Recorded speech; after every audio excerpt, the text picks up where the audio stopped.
Translation and purport by Srila Prabhupada. Exhausted by the labor of childbirth, Yashoda was overwhelmed with sleep and unable to understand what kind of child had been born to her. Interesting. Purport by Srila Prabhupada. Nanda Maharaj and Vasudev were intimate friends, and so were their wives, Yashoda and Devaki. Although their names were different, they were practically non-different personalities.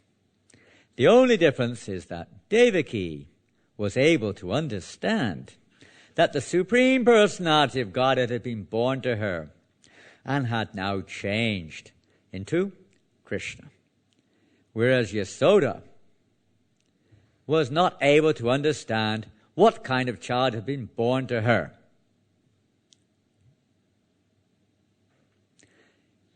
So, presumably, of course, Devaki was much more realized, huh?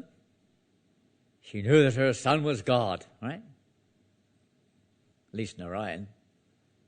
But Yasoda was in the darkness. She didn't know. Maybe from the material point of view, one may think like that. Oh, Devaki is much more realized, much more in knowledge. Maybe.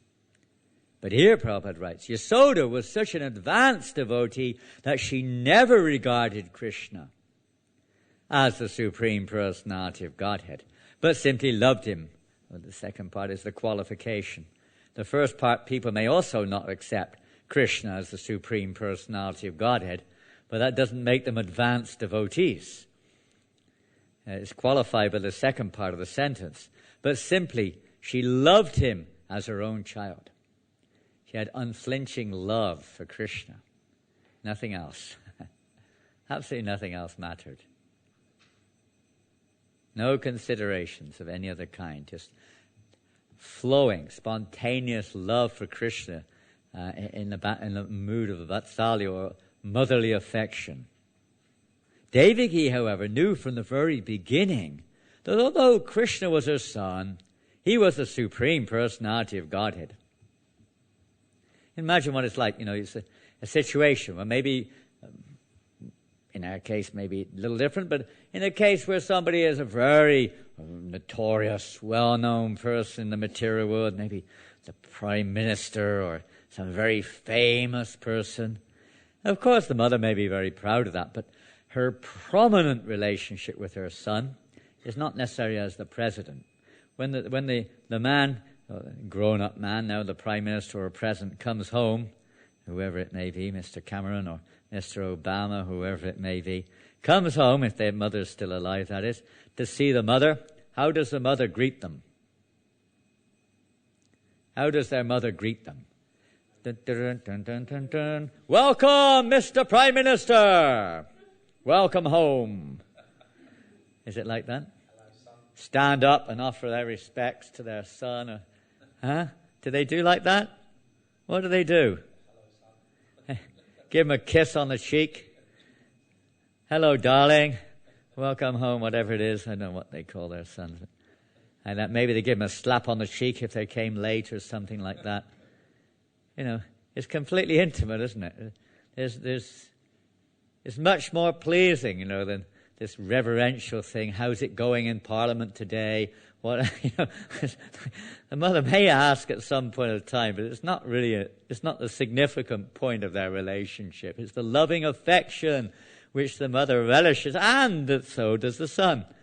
Much more than, being saluted or booed or whatever they do these days when he enters into the Parliament House. But much more so than that. It's much deeper, because that's there in Krishna also. All the different relationships are there. They exist simultaneously. Unlike in the material world, where you can't really, it's hidden, you could say, within the person, it's within them, but you can't really manifest too much overlapping of relationships all at once in the material world. They don't work, It simply doesn't work. In a conjugal relationship of love, there's not much space for reverence. There's not much space for motherly affection or friendship may be there in a certain way, different to maybe, pure sacrifice, but it's there. And service may be there in a sense of wanting to serve the other person.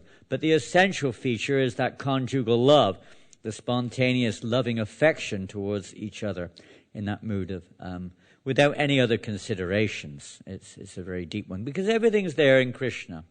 In the material world, we only can, generally speaking, manifest one thing at a time, with maybe a bit of a mixture of the others. And we have to dress up. It's like, unlike Krishna, he can enjoy all the rasas, the reverence, whether it's Aishvarya Bhav or Madhurya Bhav. He can enjoy the relationships with all of his devotees. Reciprocation is the key point here. Reciprocating with the level of maturity or the of emotion, the desire of all of his devotees. That he reciprocates with his devotees according to our surrender. So that's another thing in our present situation. But even on the transcendental platform it's there. And Krishna expands in so many ways to expand this pleasure, potency, this enjoying relationship with his unlimited devotees.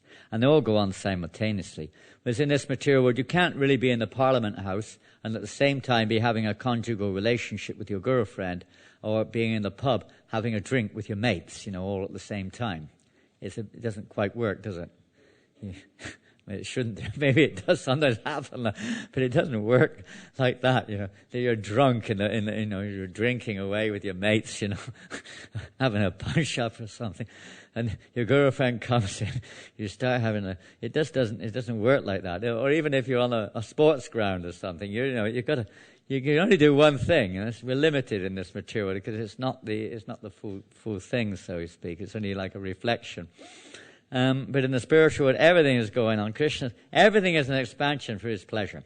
Whether it's his relationship with Mother Yasoda, with Devaki, whatever, he's reciprocating with the particular devotees in so many wonderful ways, which we can hear about. And the effect of hearing these pastimes, of course, is giving us something to think about, something to talk about. Prabhupada said that's one of the reasons Krishna manifests his pastimes in this world, so that we've got something to talk about. Otherwise, what will we talk about?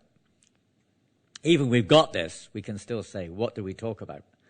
It's not always Krishna Katha. I can just say, I'm very happy to see Kishore Prabhu here today, because he was one of the first devotees who really inspired me in this regard. So I never forget that moment. He probably can't remember. He was preaching with Tribhuvanath up in Edinburgh, 1971 or 2. And he came down to Soho's Bury place in those days. And I was sat there, and I was a fairly newbie and a greenhorn, and I was sat in the prasadam room, and a very small little tiny room, and all of a sudden these two beaming, bright-faced, beaming personalities entered into the room. I thought, God, who are these people? It was Kishore and Tribhuvanath. You may not want to hear this, but it was Kishore. And he immediately started talking. I can't remember exactly, but he immediately started talking. So one of the pastimes had a Krishna book right in the middle of the prasadam room. It was so amazing. And it was the mood, And that's what I remember. Maybe other things were there, but I remember when it was like that. And you go in the kitchen and you'll be, cutting up the potatoes, if you had any. If you were lucky that day, we had some potatoes. You're doing some kind of service in the kitchen, washing the pots or something or another. And the devotee, usually senior devotee, maybe in the movement 3 or 4 months, was telling some story that he just heard or read from the Krishna book. Because we never had books. There's only like one of each book in the whole temple, and there weren't many books anyway. There was only the Bhagavatam was only first canto and a few little paperback versions of the second canto, and 1 or 2 other books, Bhagavad Gita, 1 or 2 copies, Krishna book, 1 copy, like that. You had to sit down and hear it. You never could. There was no chance much of the time for reading, at least when I joined. And you had to hear. So we had 5 or 6 classes a day, every day. Everybody, every day, hearing from all these different books. It was amazing, absolutely amazing. And you really had to hear it because it's not like, what was that again? Or you go back, you had to listen very carefully. So then devotees will repeat this. This is the wonderful thing. This is the process of devotional service. Hearing these passages, repeating them, we become purified. We also have to look on how this is relevant in our particular situation. So let's read on a little bit more from the purport here. He was the Supreme Person. In Vrindavan, no one regarded Krishna as the Supreme Personality of Godhead. When something very wonderful happened because of Krishna's activities, the inhabitants of Vrindavan, the coward men, the coward boys, Nanda Maharaj, Yashoda, and the others were surprised. But they never considered their son, Krishna, the Supreme Personality of Godhead. They always thought it was due to something else, something very indescribable, mystical, maybe the demigods or whatever. Maybe they'd done something very pious in their last life. Always something else. They couldn't get around it, that Krishna is the Supreme Personality and everything's going on under his direction. Not a blade of grass moves without his will. It's not their mood. They just think, oh, Krishna's in danger, we've got to protect him, what are we going to do? There's something going on. When Nanda we do get to. But they never again. Sometimes they suggested that some great demigod had appeared there as Krishna. They thought maybe he is a demigod. In such an exalted status of devotional service, the devotee forgets the position of Krishna and intensely loves the Supreme Personality of God without understanding his position. This is called Kevala Bhakti and is distinct from the stages of Jnana and Jnanamayi Bhakti. People are still mixed with some reverence, seeing Krishna, trying to understand his opulences, his power, and so on and so forth, trying to measure him in one sense. Even Uddhava said, although he is known as a very, very close friend of Krishna, no doubt, Krishna treated. But in order for him to really understand Kevala Bhakti, pure devotional service, Krishna sent Uddhava to Vrindavan. He didn't really understand it. His devotion to Krishna, Prabhupada says, was mixed with some gyan, some, understanding of the opulences, you could say, of the Lord in that sense, and not understanding the most intimate aspect. And when he went there and he had the association of the gopis and Radharani and the other residents of Vrindavan, then he was able to understand what is really the most intimate, the highest form of purity. He thought I'm very dear to Krishna. Now I understand that really I'm not anywhere near the same platform as these residents of Vrindavan. And thus he couldn't experience it. Just like Lakshmi, she wanted to enter into these pastimes also. But she couldn't enter in because she can't get rid of her, you can say, her mood, her nature. It wouldn't go, her nature is reverential. Although she could appreciate this as the highest form of loving exchange, she couldn't enter in as long as she maintained that somewhat degree of reverence, or in the case of Uddhava, a little bit of jnana. Little mixed. We're all mixed right now with karma or jnana or whatever it may be. And he prayed that he would, in his next lifetime, because in that form it said he couldn't take the dust of Radharani or the gopis' lotus feet, which is the secret. To serve the intimate associates of Vrindavan is the secret of has to be eligible to please Krishna. So in that lifetime he wasn't really able to do it. So he prayed that he may be born again as a blade of grass in Vrindavan, so that he would be trampled under the feet of the gopis and the residents of Vrindavan. That way he felt he might be able to taste the nectar of pure love of God without any other influence of any other reverence or any other motivation other than simply to please Krishna only. Who cares if he's God or not? I just love him. I just want to satisfy Krishna. This is the mood. Even if they have this, who cares? Even if they solve Vaikuntha, or the Gopas, they had some vision of it. They thought, what is a strange place? What is this? They weren't at home there. Everyone's worshipping Krishna with reverence. They're not at home in that situation. It's kind of unnatural. It's like the mother in Houses of Parliament or something. It's kind of unnatural for her, It's just not natural.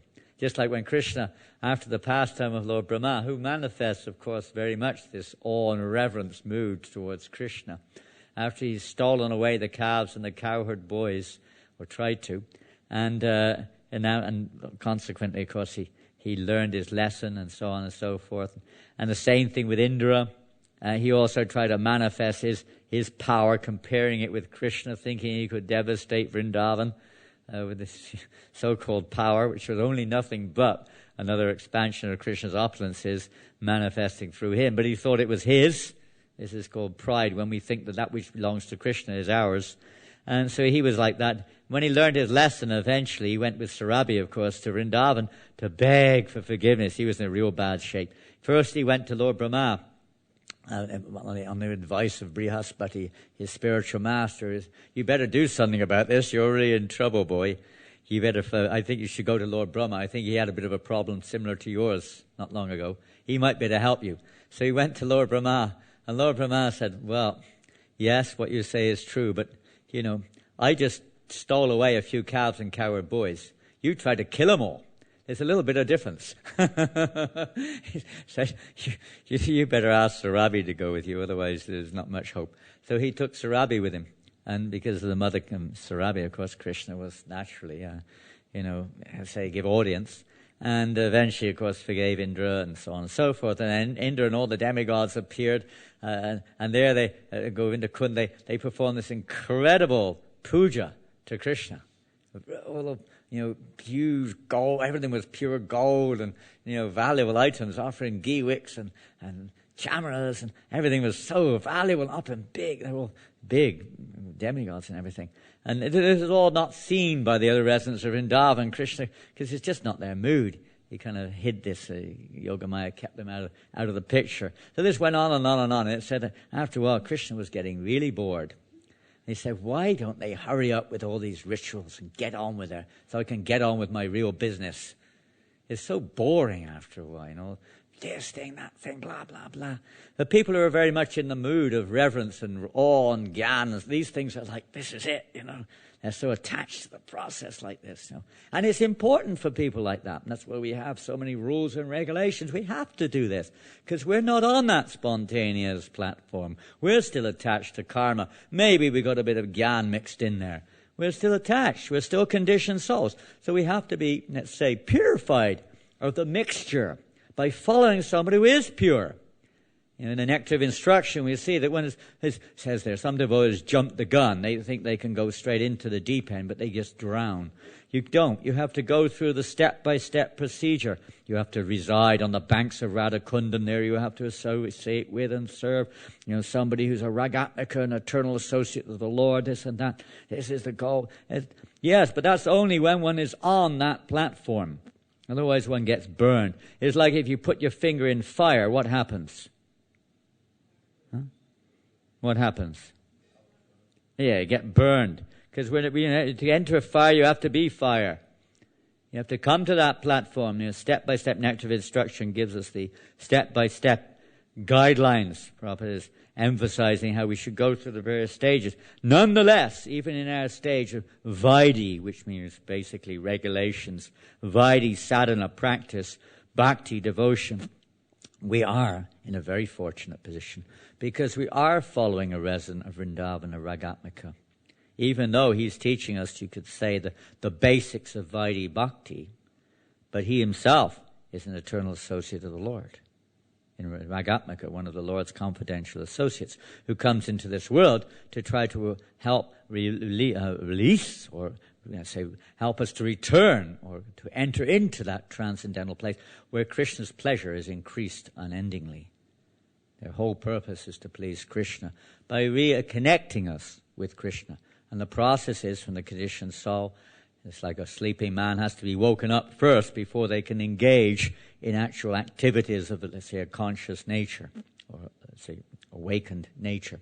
So similarly, the spiritual master or the pure devotee comes into this world to wake us up. Wake us up. You've got to wake up first. Otherwise, it's just another aspect of the dream. And it's not, we've got to wake up. So through Vaidhi Sadhana Bhakti, we can, following those who are awake, that is, we can wake up. Wake up! Anyone sleeping back there? Right, where's that water pistol? Did you bring the water pistol? There was a time, right, son, I'd wonder whether he stood at the back with a water pistol, looking, come on! It's kind of like that, but not exactly like that. We've got to practically apply the process. It's not like someone's going to force it upon us. A little force may be there sometimes, but ultimately it's got to come from our heart. Krishna doesn't force us to go back to Godhead. He doesn't force us to love him. Love is not force. I order you to love me. I order you to love me. Can you do that? You can say it, but will it work? Probably not. Maybe you put on some show just to save your skin, but nothing more than that. It's not really love. Well, how much are you going to pay me for it? Or maybe some condition involved. There's devotional services sometimes like that now, isn't it? Well, how much are you going to pay me for it, What am I going to get out of this? What is it we're supposed to get out of? Devotional service is meant to get us out of the material world, not that we get something out of devotional service. We have it the wrong way around sometimes. Anyway, what to do? That's the conditional nature. Anyway, I'm going to read a few things. Time goes rather quickly here at Bhaktivedanta Manor. What's going on? I thought this was a spiritual world. Why is it moving so fast? It's already 8:15 here. Good grief. Okay, just something came to mind, and this is from the Adi Lila, Chaitanya Charitamrita. It's really wonderful. We'd like to go on a lot longer. We haven't got time. This is we're starting with the 4th chapter, okay? I don't know how long we're going to go. Let's have a look. This is text number...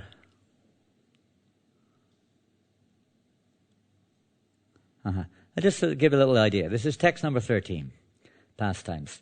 At that time, therefore, Lord Vishnu is present in the body of Lord Krishna, and Lord Krishna kills the demons through him. So it's an interesting pastime. I'll just recap. You've already heard a bit of it. Prabhupada did describe it maybe 10 verses earlier.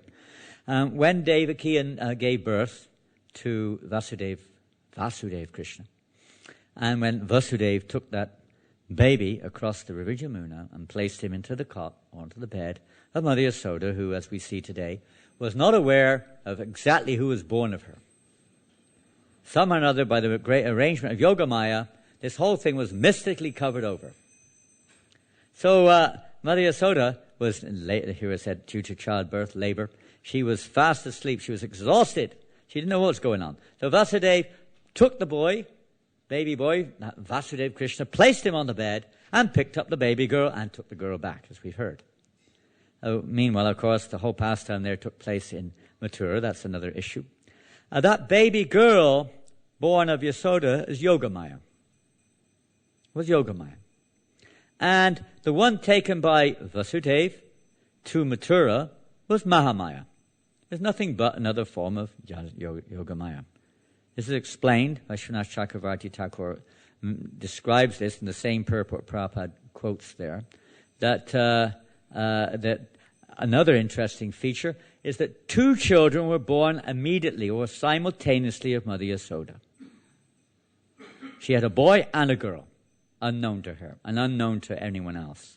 This is revealed by Vishwanath Chakravarti Thakur, as also explained in the Harivamsa commentary on these pastimes. And Prabhupada mentions it in a few verses before and in the next chapter. That actually Yasoda had 2 children. But this was mystical. So he took the girl, who remained, you could say in another way, she was already there as Yogamaya in Vrindavan, but the one taken by Vasudeva manifested, as we know, when Kamsa tried to kill her, as Mahamaya, Durga Devi. And another daughter was born of Vasudeva. Sometimes difference of opinion, maybe different millenniums. Prabhupada says another daughter of Vasudeva and Devaki was Subhadra. But in the Mahabharata and in the Harivamsa it says, and Vishwanath Chakravarti Thakur also says, that daughter Subhadra was born of Rohini and Vasudeva. So there are 3. They're all expansions of the same. As Krishna expands himself for different pastimes, his internal potency also expands in different ways to reciprocate accordingly with different people in different situations. Whether it's Kamsa, who's obviously is negative, so Durga appears to him in a fearful form, or whether it's, whatever it is. Arjuna is another expansion of Krishna's opulences. So in that way, Krishna's internal potency also expands. There's some reciprocation there. Subhadra. But back to the situation. And then that Vasudeva Krishna merged into the form of the Vrindavan Krishna, the Yasoda Krishna, Yasodananda. They merged, and here, as it states here, that through that body of Krishna, sometimes he kills demons, but it's the Vasudeva Krishna who kills the demons, not the Vrindavan Krishna. He has no business killing demons. There are no demons in the spiritual world. Pastimes are there sometimes where they think there are demons, and they enjoy these pastimes. Variety of pastimes is there, and go look at Vrindavan. Whereas it appears that by Yoga Maya's arrangement, it's described that demons appear, but they're not really demons. They're just appearing as demons for the pastimes, that's all. And as soon as the pastime's finished, it's another interesting thing. Mother Yasoda hears completely, they forget. They forget that the pastime ever occurred. And then again, they enjoy the same pastime. It's amazing. Even in this material, when little kids, children, sometimes they forget. They just do the same thing over and over and over again. And they're just enjoying it. It's like fun. Like fun. It's there in the spiritual world. That forgetfulness is there. They're here forgetting that Krishna is God, or they're also forgetting that pastime just occurred, and they're doing it again and enjoying it even more than they did last time. It's how Yoga Maya works, to increase the pleasure potency. That time, thus, the killing of demons is secondary work. And now he speaks of the real reason. The Lord's desire to appear was born from two reasons. The Lord wanted to taste the sweet essence of the mellows of love of God. And he wanted to propagate devotional service to the world on the platform of spontaneous attraction. So he appears with his pure devotees to manifest these wonderful pastimes, to give others a chance to hear about them, become eligible through sadhana bhakti, to enter into that mood of relationship. That's his intention. That's preaching, to facilitate or to help us to become eligible to enter into the spiritual world. Thus he's known as supremely jubilant and as the most merciful of all. Krishna thought, all the universe is filled with a conception of my majesty. But love, weakened by that sense of majesty, does not satisfy me. If one regards me as the Supreme Lord and himself as a subordinate, I do not become subservient to his love. Nor can it control me.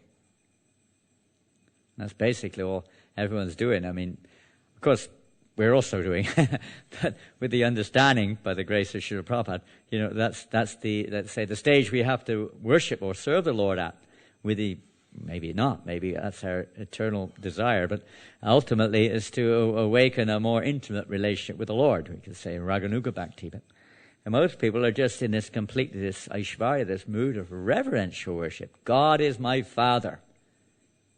Now they don't even know that, but God is the Father figure, and we're the Son, which is true in one sense. Krishna himself says, "I am the sea-giving Father of all living entities." It's true, but that's not the full truth. The more intimate aspect of the Supreme Lord is that he enjoys this relationship of equality, or even the devotee becomes superior. Mother Yasoda is chastising Krishna in so many ways. Krishna is being controlled by their love. In whatever transcendental mellow my devotee worships me, I reciprocate with him. That is my natural behavior. He appears in that particular form to reciprocate whatever it is. In the material, what is death? Brother says he appears as death before the non-devotees. They're afraid of him in that form of death. He appears in so many ways, according to reciprocating, as the impersonal Brahman, whatever it is, according to the devotee or according to the individual jiva's relationship, what their desire, mood is, and so on. We've already quoted that verse from Bhagavad Gita, Yeyatam Papachite. If one cherishes pure loving devotion to me, thinking of me as his son, his friend, or his beloved, regarding himself as great and considering me his equal or inferior, I become subordinate to him. We shouldn't imitate this, by the way. Sometimes devotees may think of imitating this prematurely. This is something, as Prabhupada describes in the Nectar of Devotion, discussing Raganuga Bhakti, that these topics, although they can be heard, Prabhupada says, they're not to exactly be discussed with the idea that we can actually apply them or practically apply them in our lives. And Prabhupada is describing these particular pastimes of the residents of Vrindavan and their loving relationships with Krishna and so on. And there Prabhupada describes that they develop themselves in due course of time. Once one is completely free to the effects of the three modes of nature and there is no more sex desire, then these things may be developed. And as and until that's the case, then we can hear them, as Prabhupada said, he's given us them in the Krishna book, Chaitanya Charitamrita, and so on. We can hear about it, but to think I can enter into that, there was a time, I think it was 1975, there was the Gopi Baba Club in Los Angeles, 75, 76, something like that. Something around about then. Prabhupada said this is the greatest threat to our movement. To avoid imitating these, one devotee was even trying to imitate being a peacock, pouncing around trying to make the sounds of a peacock and so on and so forth. Crazy things going on. Thinking this is not Raganuga Bhakti. It's not what it means. It's not a fancy dress show. Some kind of party where we put on some kind of imitation act or something. I'm Jesus Christ. I'm Bonaparte Napoleon or something. Everyone knows that these people are crazy. It's even crazier is that people think they're God. That's the most crazy thing of all. If somebody goes on the street now and dresses up like, Winston Churchill or something and starts claiming, I'm Winston Churchill, just a cigar in their mouth and so many things. People think this guy's crazy, right? Complete nut. But when someone says, I'm God, oh, very good, very good. You're God too. Oh, even better. The greatest madness. Absolute insanity. But Krishna still reciprocates with such, entities, you could say, in different ways. We'll read on one or two more verses. Devotional service rendered to me by the living beings revives their eternal life. O my dear damsels of Raj, your affection for me is your good fortune, for it is the only means by which you have obtained my favor. Mother sometimes binds me as her son. She nourishes and protects me, thinking me utterly helpless. My friends climb on my shoulders in pure friendship, saying, what kind of big man are you? You and I are equal, or I'm stronger than you. And we sometimes think like that. I don't need to worry about Maya. I'm strong enough. I don't need to worry about Maya. I won't get captured by Maya. Oh, way. Even Maya can capture us in a flash, in a moment. We're so, say, vulnerable. If my beloved consort reproaches me in a sulky mood, that steals my mind from the reverent hymns of the Vedas. Taking these pure devotees with me, I shall descend and sport in various wonderful ways unknown even in Vaikuntha. I shall broadcast such pastimes by which even I am amazed. So Krishna comes along with his associates into this world to perform these. And he, that way, facilitates the entry of others from different places, whether they're the demigods, or whether they're the Shrutidaras, or whether the Municharis, or whoever they may be, who are given the chance to enter in to these pastimes and to develop the mood of these confidential associates of the Lord. So if we follow in the mood, Lord Chaitanya, we don't have time to go on much more, but Lord Chaitanya Mahaprabhu has appeared in this world. Krishnadas Kaviraj Goswami describes how he's appeared in this world specifically to taste these wonderful pastimes. And to the highest extent, because as Krishna, there's one thing lacking, When Krishna was in Dwarka one time, when Rukmini was crying, and he put her on his lap and he said to Rukmini, my darling, what is the problem? Why are you crying? Are you still remembering that time when I spoke harsh words to you? She said, no, my lord, that's not why I'm crying. And he said, why are you crying? She said, you cannot understand why I'm crying. What? What do you mean? I'm God. He didn't say that, but that was the mood. There's something I can't understand? How is that? Is there something Krishna can't understand? He said, yes, there is. That you can't understand. You have to take the mood of Radharani to understand this. You'll never understand it otherwise. You say, well, what is it? Tell me. I'm eager to know. What is it? He said, you do not know what it is like, the mood of your devotees, what they experience in your separation, the intensity of their emotions. You can never experience this. The love, the attraction which they have for you, the experience, what the qualities within you that they experience, and that loving exchange, you cannot possibly understand. Only if you take the mood of Radha. So he determinedly accepted this mood of Radharani and appeared in the form of Chaitanya Mahaprabhu. So with that in mind, to taste this highest nectar, the pleasure of the devotee, although it may appear not like that, but the pleasure of the devotee is far superior, in one sense, than the pleasure of Krishna. The devotee is relishing Krishna. Of course, Krishna may see it otherwise, but that's how it works. And when Krishna sees the devotee relishing pleasure, he relishes pleasure. When the devotee sees Krishna relishing pleasure, they relish more pleasure. This is simply thinking of the pleasure of the other person. That's called love. Not one's own pleasure. It happens automatically. And for that purpose, Lord Chaitanya appeared to taste this loving, or this Krishna prem in its highest form, as experienced by Srimati Radharani, and along with the congregational chanting of the holy names. The two go hand in hand. It's through the performance of congregational chanting that the awakening, or the eligibility, and thus consequently the awakening of this loving, affectionate attraction towards Krishna may take place, as demonstrated by the Lord. He said, along with his associates, dancing and chanting, along with the Panchatattva and their pure devotees who appear in this world, they're not jivas of the normal kind, they're expansions of his internal potencies. And they perform this Sankirtan activity to make it easy for all the conditioned souls to enter into and experience these four loving rasas. Otherwise it remains reverential only. You could say neutral. It's not even service. And they may enter into service into Vaikuntha with that neutral kind of reverential mood, but not beyond that. So he's given, through this Sankirtan movement, the congregational chanting of the holy name, the opportunity, again it's reciprocal, for all living entities to have this opportunity to actually enter into these most intimate, loving relationships in the Goloka Vrindavan. Goloka Hara Prema Dana Harinama Sankirtan. The holy name has descended as the form of this Sankirtan movement. Krishna has descended in order to give us all a chance to enter into Goloka Vrindavan. He's given us that chance. So Lord Chaitanya preached this Sankirtan movement, along with his associates, even to the untouchables, the most unqualified. Persons who have no eligibility, you could say, practically at all, only good fortune. He preached to the untouchables, and thus, he wove a wreath of the holy name and Krishna prem with which he garlanded the entire material world.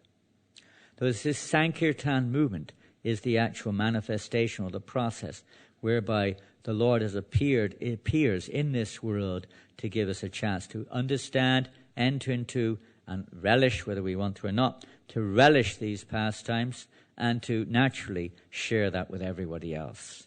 Otherwise, everyone else is just bobbing around different modes of nature, different gyan and this, that, the other, karma and so on, trying to make it better all the time. But they have no access to the reality of actual pleasure. The actual reality of truth remains covered, as this Srimad Bhagavatam has appeared to deliver us from this, to distinguish clearly reality from illusion, beyond the three modes of material nature.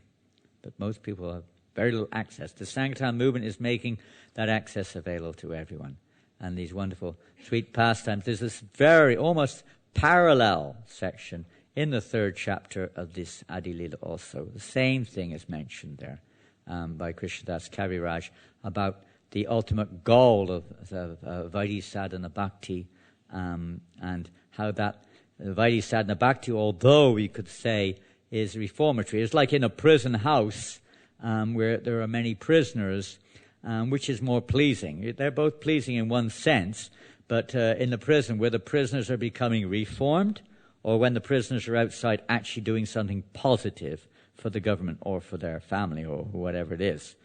You see, obviously the reformation has to be there, preparation, but that's not the real business. Or a person who's, sick. And it's important. You have to go through the medical treatment to become healthy, but the most important thing is to become healthy. And then you engage in the, whatever your business is, when you're healthy.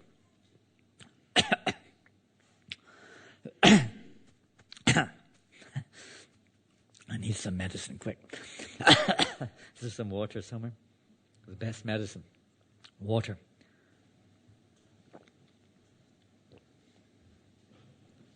It's not about just recovering, but it's about, let's say, actual devotional service.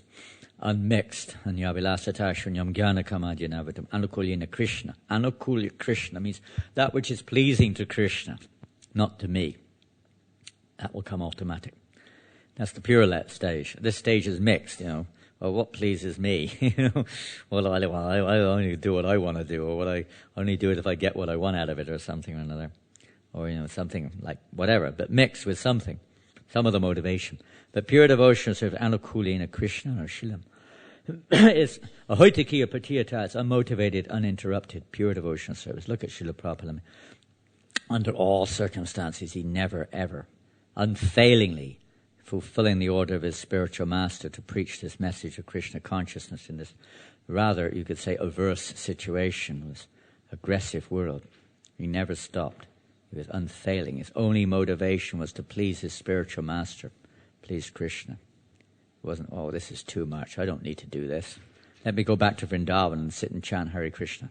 To hell with all these people.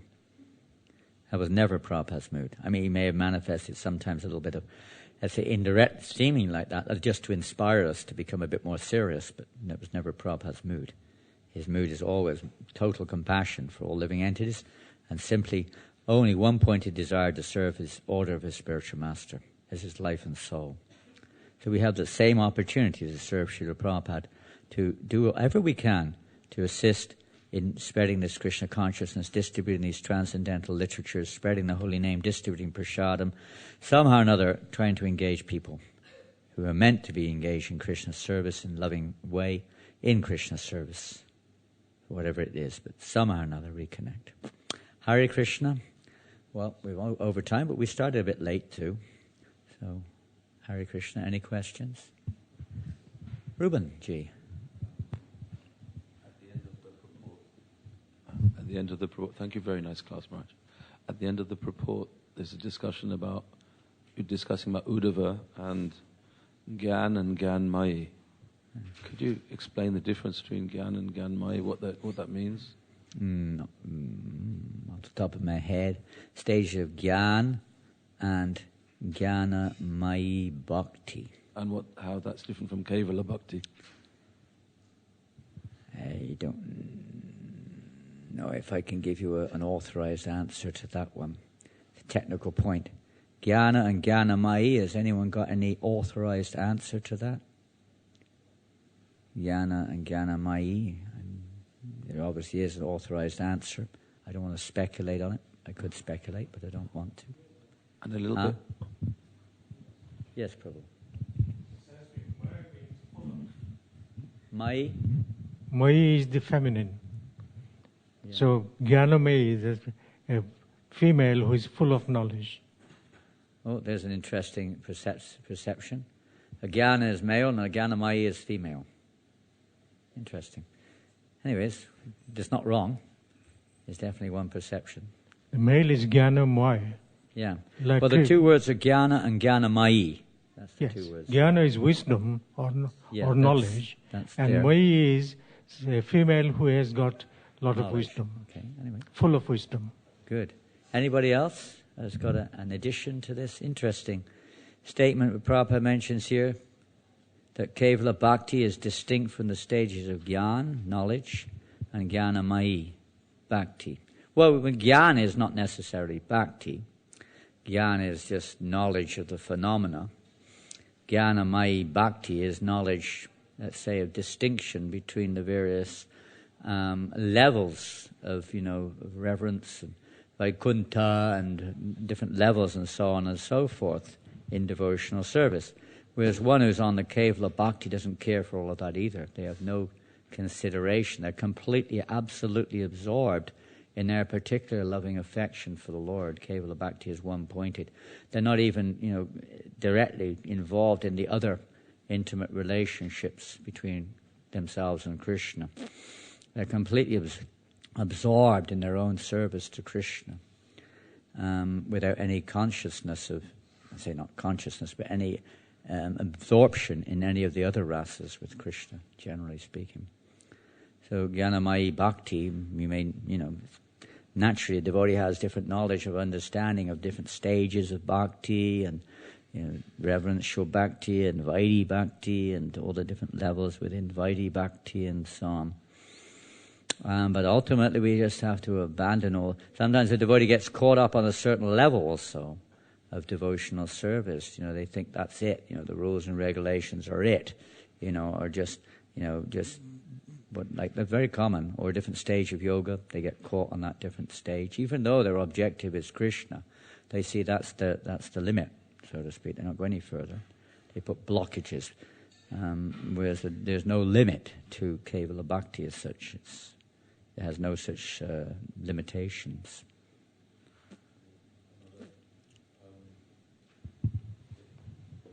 What's going on here? You were talking about Uddhava, and we hear he's a Gyani Bhakta. He's mixed. He's not a Gyan. He's mixed with a little bit of Gyan. What does that mean? because one side we understand he's a pure devotee. Yeah. And he's Krishna's friend. He's more dear to Krishna than himself. Yeah, pure devotee on that level. So what is that Gyan? Does it mean just Aishvarya and Mudava and reverence, or does it mean... a little bit of reverence. He knows that Krishna is the supreme. Mixed with Gyan in a material sense? That's Jnanamaya Bhakti, you could say. He knows that he's God. That's another aspect of Jnanamaya. You could say Jnanamaya Bhakti. He knows he's God. He knows he's God. So, and he thinks that's important. So there's this kind of reverential aspect enters in, naturally. Even the queens of Dwarka are slightly mixed with that. Slightly mixed. But would that be different from the Gyan, in the process of Gyan? Yeah, and the process of Gyan is obviously it generally means knowledge. It doesn't necessarily mean it's devotion. It's not necessarily mixed with bhakti. It may, bahunam jamanamante jnanavamma prapajate, may lead to bhakti if one gets the association. The four Kumaras, Sukadeva Goswami, they're all cited as persons who got Gyan, but not necessarily bhakti until they came into contact with bhakti. And then bhakti awoke. But even then, they still, at least in the case of the four Kumaras, they remain predominantly Jnanamaya Bhaktas. They're not on that level of this type of Kevala Bhakti. They're fixed, they're perfect. That's their position. There's in the spiritual realm, obviously there's stages like that where the living entities there are completely pure. But that's their position, to serve the Lord in that pure way, in reverence or in service, as such, or as a queen in Dwarka, or in Ayodhya, as a servant, whatever it may be, different levels. So it's not that Uddhava will ever... So that's bhakti, whereas Gyan may lead to Brahman. Pure Gyan may lead to Brahman. It's predominantly Gyan, maybe touched with, obviously with some bhakti, but Jnanamaya Bhakti would be predominantly bhakti, but it's mixed with some reverence. Leads to different planes. But Kevala Bhakti alone leads to, this level of understanding, or this level of pure devotion, unmixed devotional service. Thank you. Hare Krishna, Srila Prabhupada ki jai, Kantaraj Srimad Bhagavatam ki jai, Gaur Premanandi, Hare Hare Bo.